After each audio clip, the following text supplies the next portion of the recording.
మార్కండేయుడు నన్ను రక్షించమని అడగలేదు. నేను శివుడి పాదములు పట్టుకునుండగా నువ్వు నన్ను ఏం చేస్తావని అడిగాడు.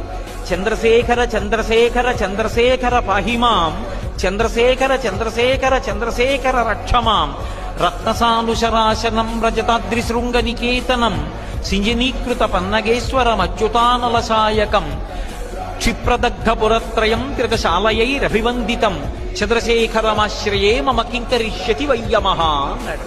చంద్రశేఖరమాశ్రయే, నేను చంద్రశేఖరుణ్ణి ఆశ్రయించి ఉన్నాను. ఆశ్రయించి ఉండగా చంద్రశేఖరమాశ్రయే మమ కింకరిష్యతి వయ్యమః, యమకింకరులు యముడు నన్నించేస్తారని అడిగాడు.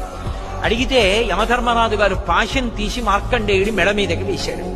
మార్కండేయుడు గబగబా వెళ్లి శివలింగాన్ని కౌగిలించుకున్నాడు. ఆయన కౌగిలించుకుని ఉండగా ఆయన తల శివలింగానికి చీర్చి ఉంది.